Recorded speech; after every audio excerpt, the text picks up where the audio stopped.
Assalamualaikum warahmatullahi wabarakatuh. Bagaimana kabarnya hari ini anak-anak? Semoga kalian semua dalam keadaan sehat, sehingga dapat mengikuti pelajaran hari ini dengan baik. Dan yang sedang sakit, segera diberi kesembuhan. Nah, untuk hari ini kita akan belajar tema 1, subtema 1, pembelajaran 2, yaitu tentang hidup rukun di rumah. Nah, hari ini kita akan membahas dua materi. Yang pertama tentang simbol Pancasila, dan yang kedua tentang panjang pendek suatu nada. Kita langsung saja ke pelajaran yang pertama ya, yaitu tentang simbol Pancasila. Nah, coba kamu ingat-ingat pelajaran yang kemarin. Kemarin kan kita belajar tentang ungkapan, dan di sana ada sebuah cerita tentang mutiara dan ayahnya. Tentang mutiara yang dibawakan buah tangan oleh ayahnya. Mutiara membaca buku yang dibelikan ayahnya. Nah, kemarin buah tangannya berupa buku ya. Perhatikan sampul bukunya. Di sampul buku ini ternyata bergambar lambang negara Indonesia, yaitu burung Garuda Pancasila. Yuk kita amati sama-sama ya. Garuda Pancasila adalah lambang negara Indonesia. Burung Garuda besar, gagah, perkasa. Lihat perisainya. Kita amati yuk perisainya di sini ada 5 buah gambar. Nah, di perisai itu memuat simbol dari sila-sila pada Pancasila. Pancasila adalah dasar negara kita. Ini berikut ini adalah isi dari Pancasila. Kita baca bersama-sama ya. Pancasila. 1.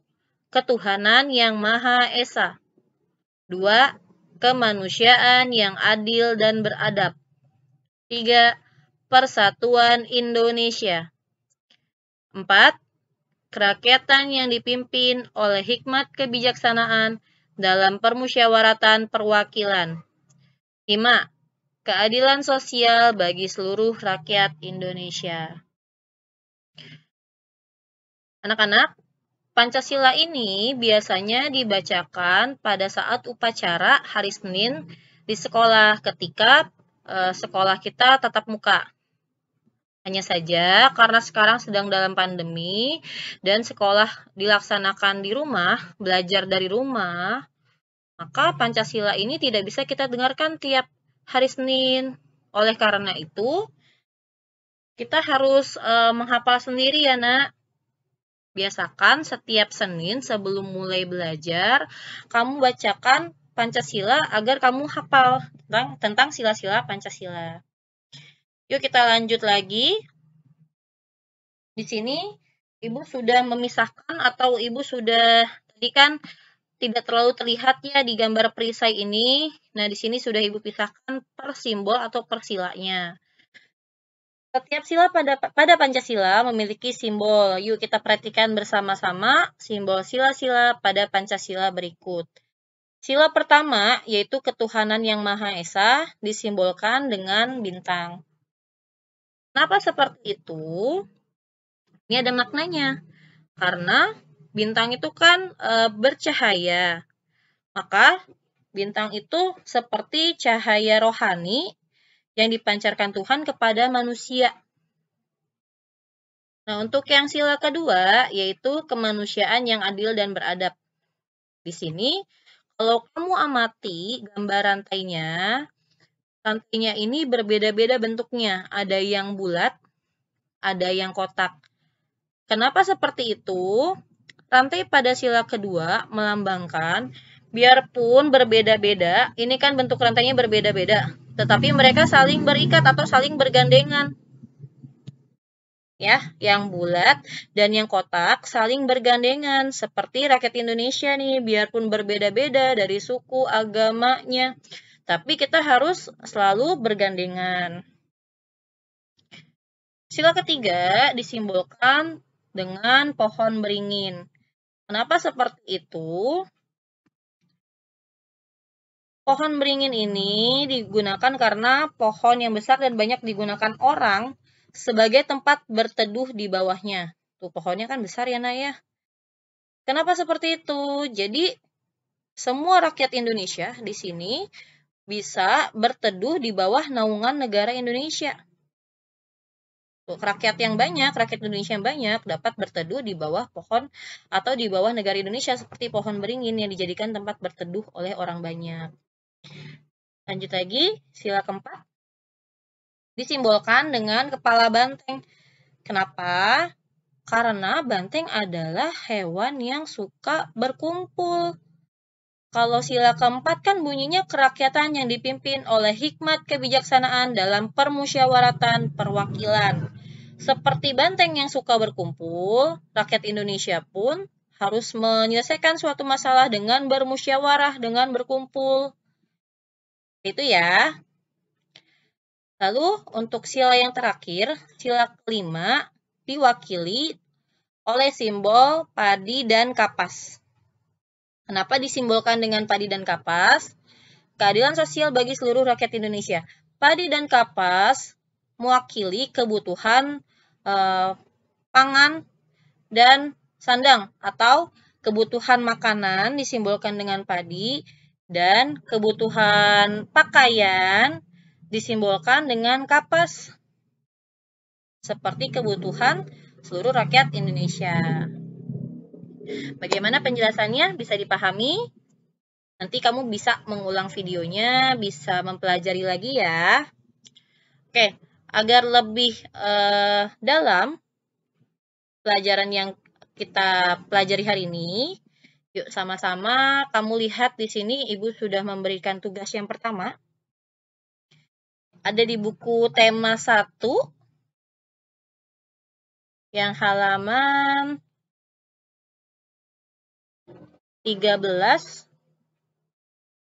ya, di buku tema 1 halaman 13. Tugas kalian adalah menyalin tabel ini dari sini ke sini nih Nak, disalin di buku tulis. Tadi kan kita sudah belajar tentang sila-sila Pancasila dan simbol yang mewakilinya. Nah, kamu isilah di sini kan ada sila ke-1 sampai ke-5. Isilah bunyi Pancasilanya. Sila pertama apa isinya? Dan disimbolkan dengan apa di sini? Contohnya, kita sama-sama isi ya sila ke-1. Tadi bunyinya ketuhanan yang Maha Esa.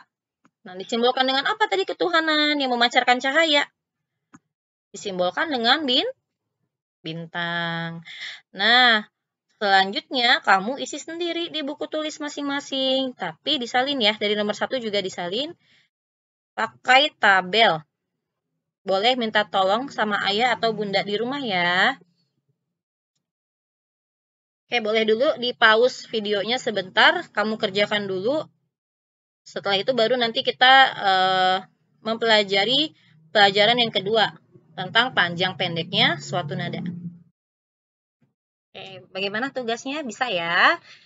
Ya, kita mulai lagi untuk pelajaran yang kedua hari ini. Di sini Ibu punya sebuah lagu, yaitu lagu Peramah dan Sopan. Sambil dibaca, sambil didengarkan lagunya ya. Yuk.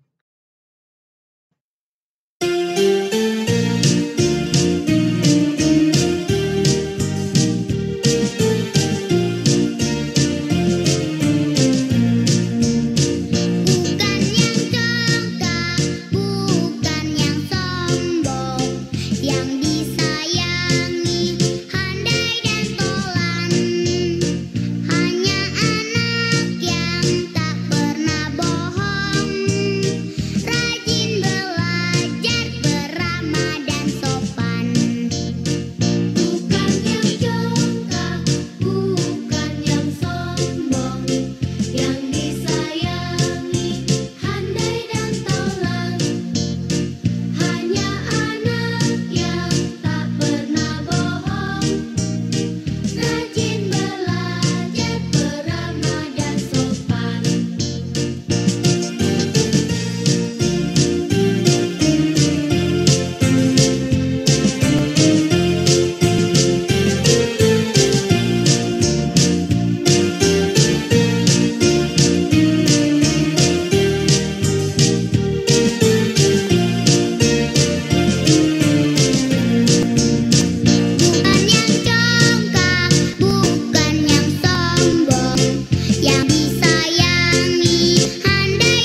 Bagaimana lagunya anak-anak? Bagus ya? Nah, hari ini kita akan belajar tentang panjang pendeknya nada dari lagu Peramah dan Sopan yang tadi. Nah, panjang pendeknya nada itu dapat disimbolkan dengan tanda yang berbeda atau simbol yang berbeda. Kita lihat di sini ya. Coba kita mainkan lagi sekali lagi. Oh ya, sebentar sebelum kita mulai mainkan lagi lagunya, coba kamu perhatikan kalau bagian yang dinyanyikan dengan pendek disimbolkan dengan tanda titik seperti ini. Tapi kalau bagian yang dinyanyikan dengan panjang nadanya disimbolkan dengan garis seperti ini. Kita amati bersama-sama ya.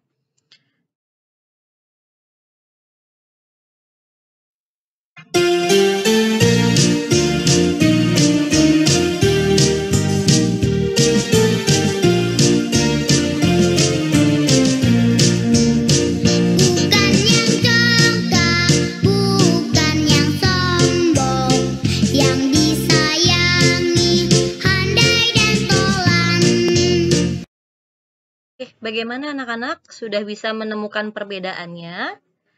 Kalau belum, ayo kita coba satu kali lagi ya.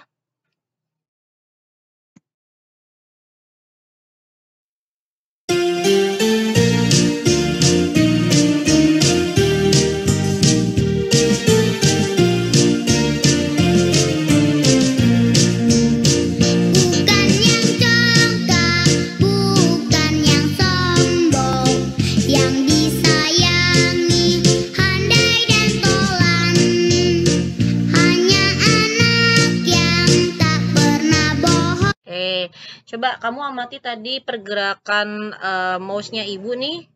Kalau misalkan yang simbol titik kan bergeraknya cepat ya tadi ya.